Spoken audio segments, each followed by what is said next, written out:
Berlian itu bukan logam mulia seperti emas, perak, tembaga, dan lain-lain. Berlian adalah karbon.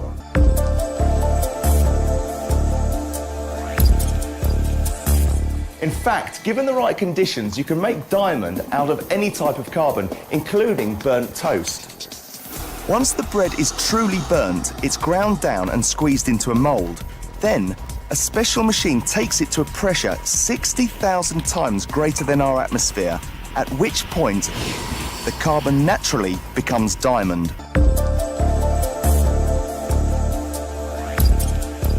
Lewat propaganda yang masif, dunia dicuci otak seolah-olah perkawinan tidak afdol kalau tidak ada cincin berlian. And you may think of the diamond engagement ring as a timeless symbol of love, but it turns out this ancient tradition was invented less than a century ago by the De Beers Diamond Corporation.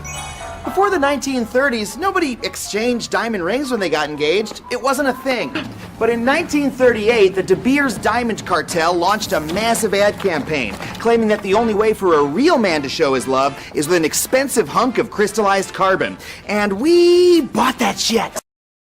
In fact, every element of the traditional American engagement was designed to make more money for De Beers. This has gotta be the most successful ad campaign of all time. Actually, diamonds are intrinsically worthless. I refuse to believe that. Well, maybe you believe De Beers chairman Nicky Oppenheimer, who once said, quote, "Diamonds are intrinsically worthless." Shut up, shut up, shut up. In fact, they're quite common. The only reason diamonds are even expensive is that De Beers has a global monopoly on diamond mining, and they artificially restrict the supply to jack the prices up. But in reality, those assholes have a fuck ton of them. These are extremely rare. Pay no attention to that. Which means that diamond you just blew your savings on has virtually no resale value. That's why De Beers wants you to think a diamond is forever.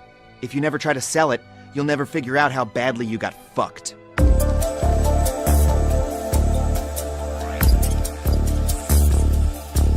Demikian halnya dengan mitos bahwa BBM adalah fosil dinosaurus dan tumbuh-tumbuhan. Mitos ini diajarkan di semua sekolah di seluruh dunia. Padahal BBM alias senyawa hidrokarbon itu adalah cairan yang ada di perut bumi. Tak ada yang tahu dari mana asalnya. Sama seperti tak ada yang tahu dari mana mata air sungai mengalir. Hoax bahwa BBM adalah fosil dinosaurus dan tumbuhan diciptakan untuk memberi kesan barang langka yang mahal. Persis seperti tipuan berlian itu.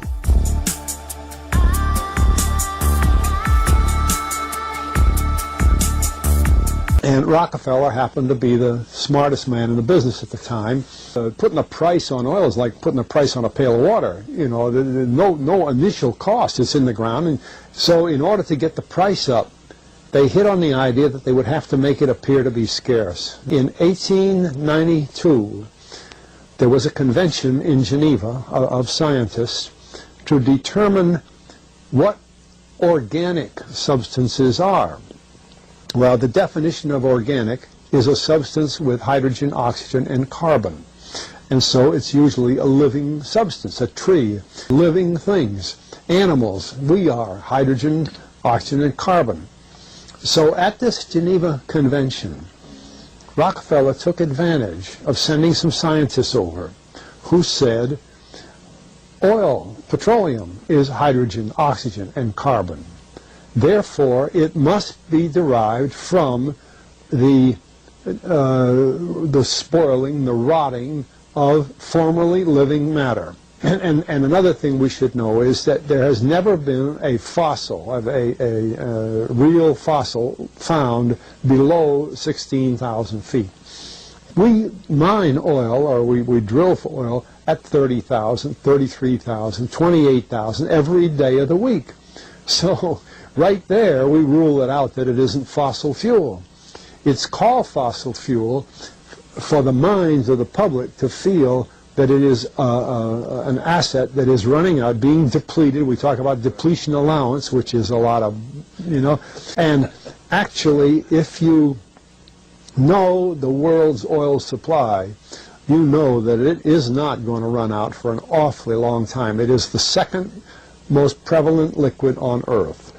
What bothers me is that in geology books, it's in there. The geologists say it's a fossil fuel. Somehow they've been bought.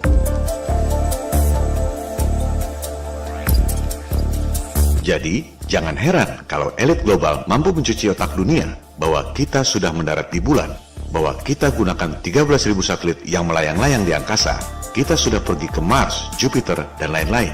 Itu mudah sekali, karena tak ada orang yang bisa mengaudit barang di angkasa luar. Yang lebih sulit adalah mencuci otak Anda bahwa berlian itu sama berharganya dengan perkawinan Anda, bahwa minyak bumi berasal dari fosil dinosaurus yang tak pernah bisa dibuktikan sampai kapanpun di mana ada fosil sebanyak itu. Mereka mampu melakukan itu dan Anda semua tidak menyadarinya.